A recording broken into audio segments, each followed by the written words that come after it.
I want to get back to that top story now. DeepSeek shaking up global tech. Bloomberg Technology co-host Caroline Hyde joins us now for a closer look. And Caroline, I will not ask you the litmus question we've been asking every guest. That is, had you heard of this company before? But I am curious sort of how you see this fitting into this broader narrative about kind of the nascent evolution here of AI. It puts to question, do you need ever more compute? Do you need ever more $500 billion announcements coming from SoftBank and Oracle and OpenAI for that amount of compute power if you can start to make large language models far more efficiently, far more cost effectively? But there is a big but.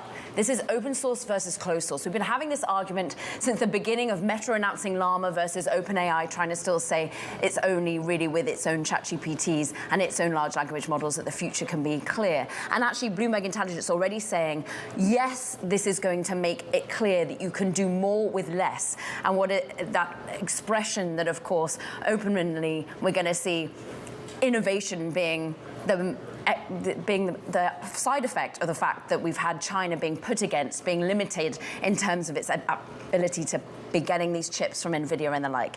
But Bloomberg Intelligence saying Microsoft, AWS, Oracle, unlikely to be cutting back their capital expenditure because, look, private enterprise need closed models. They need to be able to iterate privately. They're going to still need access to cloud. What's interesting, though, the #1 downloaded app on Apple today is that of DeepSeek. Can you get on it? No. They need more cloud compute. They need more overall access to data centers right now. DeepSeek, Rednote, all the Chinese apps that are popular right now among U.S. consumers. I want to talk about the lower cost portion of this, though.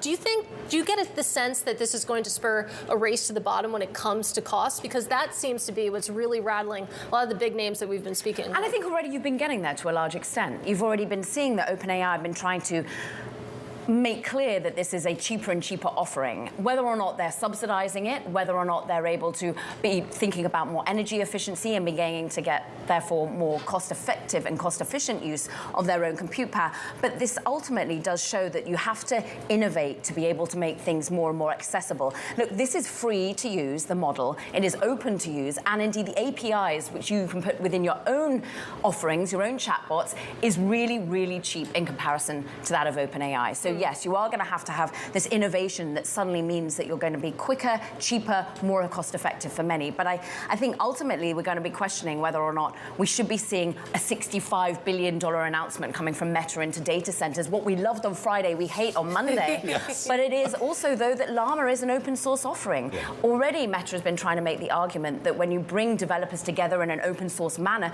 you're able to innovate that much faster. Bloomberg Intelligence has said for ages that this DeepSeek is a critical large language model provider. It is the 7th best, they thought, in the world, and that was June of last year. They already think China is only about 4 months behind the United States in terms of large language model innovation. That's how they really compared, perhaps, text to image generation. They thought that China was about 4 months behind when it came to competing against Sora, for example. This shouldn't be as big a black swan as it currently is, but it seems as though suddenly we've all woken up overnight and thought, goodness, China's really rather good at this, even if we do limit our NVIDIA chips to it.